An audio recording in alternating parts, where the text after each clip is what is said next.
Hai, Assalamualaikum semua. Salam Ramadan. Okay, video ni sebenarnya Nora nak share dengan anda semua sebab Nora dapat banyak sangat feedback ataupun komen ataupun orang kata pertanyaan daripada followers Nora sendiri tentang 10 malam terakhir ini. Dalam bulan Ramadan ni yang kita semua tahu, yang kita semua kejar-kejar, yang kita semua cari-cari sebab kita tahu dan faham apa kelebihannya kan. So pertanyaan mereka adalah di mana, sebab banyak mothers, working mothers out there yang diorang boleh relate dengan Nora, macam mana diorang nak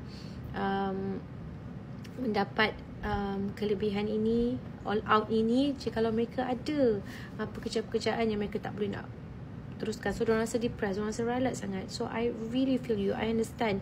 Tapi first of all yang Nora belajar daripada kelas-kelas yang Nora pergi dan sebagainya adalah, first of all, anda tak boleh compare diri anda dengan orang lain. Contohnya zaman ni kan zaman media sosial. So bila anda tengok media sosial dan nampak orang lain punya nikmat, contohnya diorang ada time untuk khatam Al-Quran, macam kita belum lagi. Kita dengan kerja kita semua, kita tak sempat nak khatam Al-Quran, kita baru juz ke-8 for example. Kita rasa ralat, rasa sedih dan sekaligus membuatkan kita tak nak buat dah. So itu kan dari sudut negatif. So jangan compare kita dengan diri orang lain, sebab apa yang nikmat diorang ada tu tak sama dengan nikmat lain yang kita ada. Contoh, Nora bagi contoh yang paling senang, iaitu Nora ni, macam Allah bagi Nora nikmat masa lapang. Nora dapat join kelas tadarus dan berjaya khatam. Alhamdulillah, itu nikmat yang Nora ada. Tapi Nora tak ada nikmat-nikmat lain yang anda ada. Contohnya pada mereka yang beristeri, seorang isteri yang bersuami. Contoh, kalau anda senyum kat suami dah satu ibadah. Belum lagi anda masak untuk suami, berbuka puasa, serve dia, jemaah bersama, baca Quran bersama, itu pun satu ibadah yang Nora tak dapat benda tu, kelebihan itu. So kalau anda bekerja lagi untuk keluarga pun satu ibadah, kan? So anda kena lihat sudut itu juga. So jangan rasa ralat, jangan rasa terkilan. Yang paling penting Allah nak kita improve daripada Ramadan kita yang lepas. Ada improvement.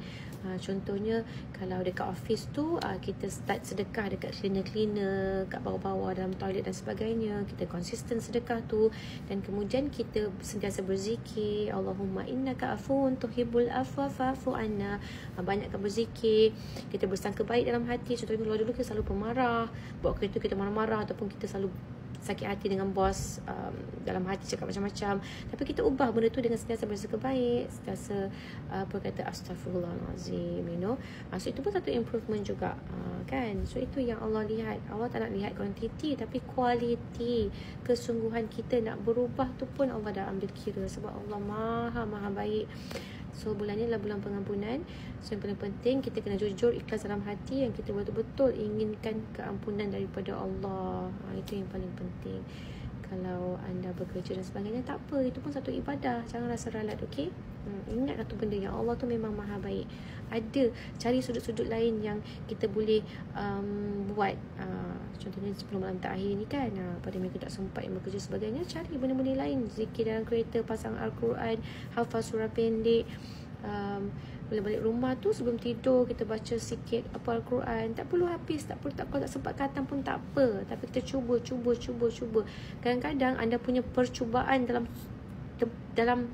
kesibukan anda tu, tapi anda cuba untuk baca Al-Quran dan melakukan kebaikan tu, pahala anda mungkin lebih lagi daripada mereka yang dah khatam Al-Quran dan sebagainya. Okay? So jangan seralat, teruskan usaha. Allah nak tengok usaha kita tu je.